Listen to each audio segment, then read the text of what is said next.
Hey everyone, I'm really glad you're here today, and I hope you're doing all right.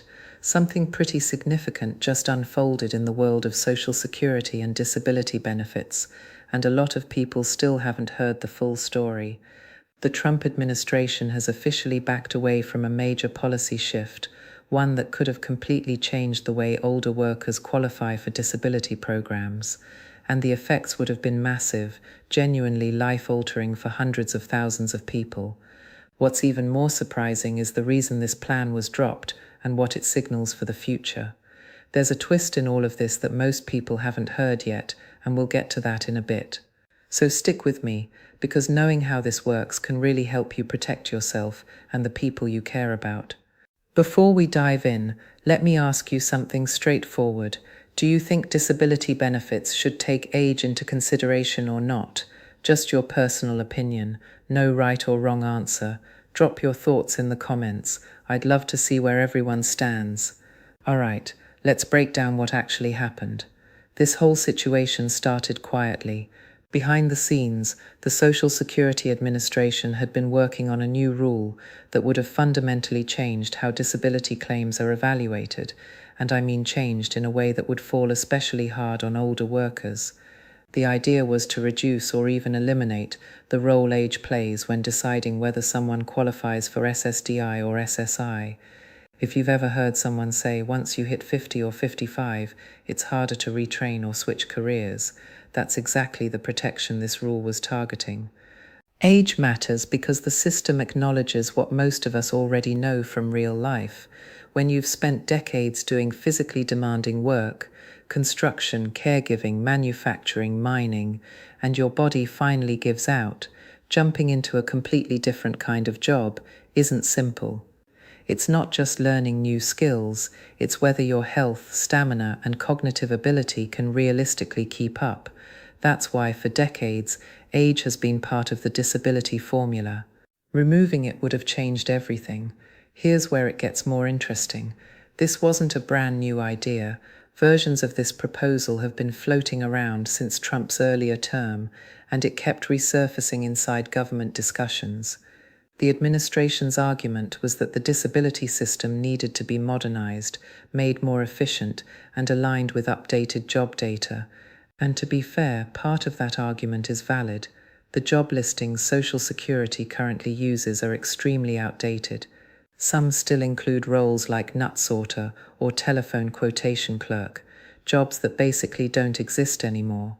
The government spent roughly $350 million working with the Bureau of Labor Statistics to modernize these listings. So on paper, updating things sounds reasonable, but that's where the controversy kicked in. Officials, including people like Russell Vought from the Office of Management and Budget, pushed the idea that people are living longer, jobs today are less physical, and older Americans could transition into sedentary work, like office positions, customer service roles, or even gig work like Uber or DoorDash. And yes, that might apply to a small group, but for most people dealing with chronic pain, mobility limitations, nerve damage, heart issues, or disabilities that limit stamina, that's simply not realistic. And many Americans don't have access to those kinds of jobs, especially people in rural communities or those without reliable transportation. So when word leaked in October 2025, the reaction was immediate and emotional. Disability advocates were outraged. Lawmakers were stunned. Regular people felt blindsided. More than 160 Democratic members of Congress sent a letter urging Social Security to stop the proposal. Analysts ran the projections, and the numbers were alarming. Close to 750,000 people could lose disability benefits over the next decade. Around 80,000 widows, widowers, and children could lose benefits tied to another worker's record. This wasn't a minor adjustment. This was people losing rent money, losing access to medications, losing Medicare before age 65. The Urban Institute estimated that older workers could see eligibility drop by up to 30%.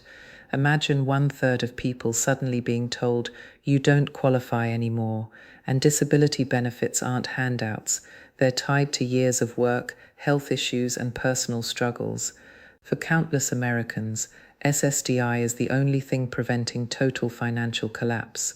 Advocates called it a lifeline for older Americans, stressing that removing age protections would strip independence and stability from people who genuinely depend on these benefits. Many in Congress agreed. Now here's where things really shift, and this caught even longtime disability advocates off guard. In mid-November, a meeting took place at the White House. Disability attorney Jason Turkish and a group of advocates met with senior officials. They shared real stories, including one about a former coal miner named Christopher Tyner, who lost his leg in a work accident and would have been at risk under the new rule. And something completely unexpected happened. During the meeting, Russell Vought, the same person who had strongly supported this change, said outright, "This isn't going to be happening." He reversed course right there. People in the room described it as almost unbelievable. One White House staffer had read Tyner's story beforehand, and the reality of the human cost really hit them. That single story changed the trajectory of the entire proposal. Soon after, Social Security Commissioner Frank Bisognano quietly confirmed the rule would not move forward. He told advocates that the SSA and the White House were fully aligned and that the plan was being dropped. But there was no big announcement, no press conference, no public statement. Technically, the rule still appears in the Federal Register with a publication date, but multiple insiders have confirmed it's essentially dead. So what does this mean for you? First, older workers with disabilities won't face new, harsher evaluation standards. That fear of waking up to find the rules changed beneath you, that's off the table. Losing SSDI doesn't just mean losing a monthly check, it means losing early Medicare access. That's crucial for people who need surgeries, treatments, or medication they couldn't otherwise afford. Without Medicare, many would be forced to start early retirement just to get health care, which permanently lowers their Social Security income for life. The areas that would have been hit hardest, West Virginia, Kentucky, Mississippi, Arkansas, and other rural regions, are places where physical labor is common and health issues start earlier. Ironically, these areas are home to many Trump supporters who rely on these benefits. Internal polling from a pro-Trump group showed that his own voters strongly opposed the rule, so stepping away from the plan also prevents backlash within his base. Now let's look ahead, because I know many of you are wondering what happens next. The SSA still plans to modernize its job database, which is badly needed. They've spent years and huge amounts of money building a new system, and both political parties support updating outdated listings. But disability groups insist that age must remain part of the evaluation system, because treating a 58-year-old like a 22-year-old simply doesn't reflect reality. Your body changes, your capacity changes. Someone who has spent 35 years lifting heavy equipment cannot magically switch to a desk job overnight. Commissioner Bisognano has also emphasized reducing the massive backlog. As of late 2025, roughly 867,000 disability claims were waiting for decisions, and people were stuck for more than 200 days on average just to get an answer. That's more than half a year in complete uncertainty. The agency wants to focus on fixing that instead of restricting benefits. Advocates say this moment proves how critical personal stories are in shaping policy. One story, shared at the right time, stopped a proposal that could have changed hundreds of thousands of lives. It's a reminder that Social Security and disability policy in general isn't a partisan issue. These programs touch nearly every family in America, and sometimes empathy truly shifts decisions. So where does this leave us? For now, the rule is gone. People will keep the age-based protections that have always been part of disability evaluations. Advocates feel relieved, but they're staying alert. SSA still plans to update outdated job data, but the goal is to do it without harming people. There's even talk that Commissioner Bisognano may hold a public town hall to rebuild trust with the disability community, a step many believe would help with transparency. This whole situation shows how delicate the system really is.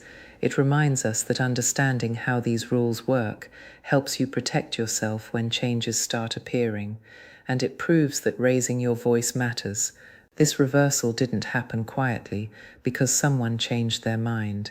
It happened because ordinary people, lawmakers, disability attorneys, advocates, and everyday Americans spoke up, and the system listened. If this helped you understand the issue more clearly, take a second to hit like and subscribe.